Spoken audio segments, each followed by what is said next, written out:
Viewers, आप explore Potohar series का चौथा पार्ट देख रहे हैं। तीसरे पार्ट के अख्ताम में हमने आपको बताया कि वो रूहानी बुजुर्ग जो सुल्तान शहाबुद्दीन गौरी के ख्वाब में आकर हिंदुस्तान आने की दावत देते हैं, वो बुजुर्ग हजरत मोइनुद्दीन चिश्ती रहमतुल्लाह अलैह होते हैं।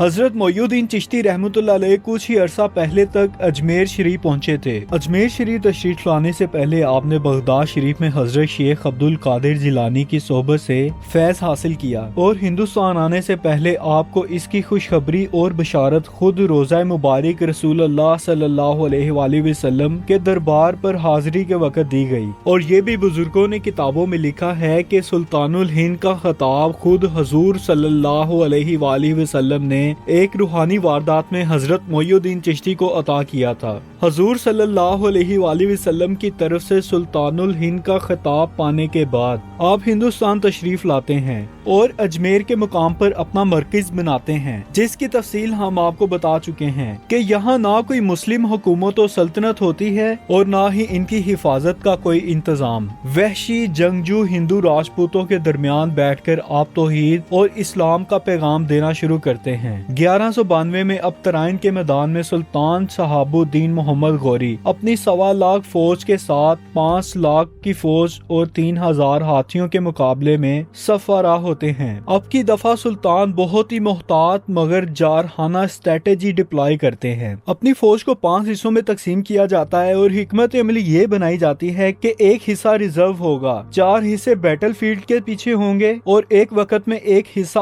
आगे आएगा और दुश्मन के हाथियों को इंगेज करेगा। और इंगेज करने के लिए आर्मर्ड कैलवरी जो मुसलमानों के पास थी, यानी गढ़ सवार दस्ते जिनके ऊपर जरा बकटी डली हुई थी और ऊपर तीर अंदाज बैठे हुए थे, इनको आगे किया जाता जो के हाथियों की आंखों पर जर्ब लगाते थे।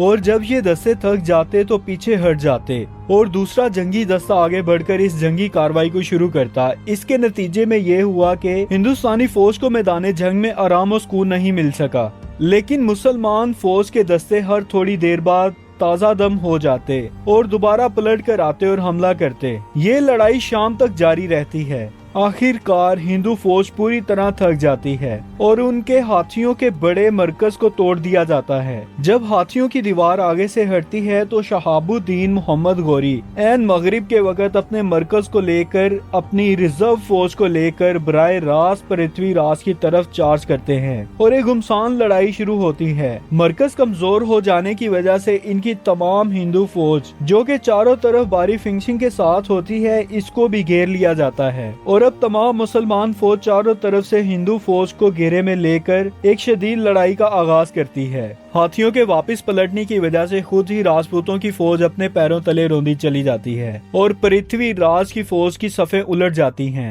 इस कंफ्यूजन में पृथ्वीराज बराए रास्त सुल्तान गौरी के करीब पहुंच जाता है और एक शदीद लड़ाई के बाद इसको जिंदा गिरफ्तार कर लिया जाता है। जो ही सुल्तान मोहम्मद गौरी पृथ्वीराज को जिंदा गिरफ्तार करते हैं, इनकी बाकी फौज मैदान जंग से राह फरार इख्तियार करती है और कुछ मुसलमानों के हाथों बुरी तरह काट दी जाती है। जंग के बाद जब जंजीरों में गिरफ्तार करके पृथ्वीराज को सुल्तान मोहम्मद गौरी के सामने लाया जाता है तो उनको 1 साल पहले की अपनी शिकस्त याद आ जाती है, अपने साथियों की शहादतें याद आ जाती हैं और वो गैज़ो जलाल में कांपने लगते हैं। लेकिन इस मौके पर कोई फैसला करने से पहले इन्हें कोई इतला देता है कि करीब ही अजमेर के इलाके में एक बहुत बड़े मुसलमान फकीर रहते हैं, आइए उनसे मिल लीजिए। सुल्तान मोहम्मद गौरी सारे मामलात को रोक कर सफर करते हैं और बुजुर्ग की खिदमत में हाजिरी देते हैं और चेहरे पर निगाह पड़ते ही पहचान लेते हैं कि ये वही बुजुर्ग हैं कि जिन्होंने ख्वाब में आकर मुझे बशारत दी थी। सुल्तान अपनी पगड़ी उतारते हैं और हजरत मोइनुद्दीन चिश्ती रहमतुल्लाह अलैह के कदमों में रख देते हैं। हजरत मोइनुद्दीन चिश्ती रहमतुल्लाह अलैह दोबारा वो पगड़ी उठाकर सुल्तान शहाबुद्दीन मोहम्मद गौरी के सर पर रखते हैं। सुल्तानुल हिंद की तरफ से अब ये पगड़ी गौरी को पहनाई गई थी और इसके बाद वो सुल्तान मोहम्मद गौरी को अपनी दुआओं और अपनी इजाजत के साथ रुखसत करते हैं। सुल्तान गौरी इस फतह के बाद पृथ्वीराज को अपने साथ गजनवी ले जाते हैं और वहाँ पर इसको मुसलमानों के कत्ल के जुर्म और इसके गुनाहों की सजा के तौर पर सजाए मौत दी जाती है। विवर सुल्तान शहाबुद्दीन गौरी की कोई औलाद नहीं थी, लेकिन आप अपने गुलामों से बेपनाह प्यार करते थे और अपने बेटों की तरह इनकी तरबियत और परवरिश की जाती थी। इनके तमाम बड़े बड़े जनरल, सिपा सलार और मशीर वो गुलाम हुआ करते थे कि जो मुख्तलिफ कैंपेन्स में उन्होंने खरीदे थे या उनके पास पकड़ के लाए गए थे। इनके एक बहुत ही वफादार गुलाम ने पहली तराइन की जंग में भी इनकी जान बचाई थी। सुल्तान के इंतकाल के बाद सबसे पहले कुतुबुद्दीन ऐबक ने दिल्ली में अपनी सल्तनत कायम की और ये बराए रास्त पहली मुसलमान रियासत थी कि जिसको खानदान गुलामा के नाम से याद किया जाता है।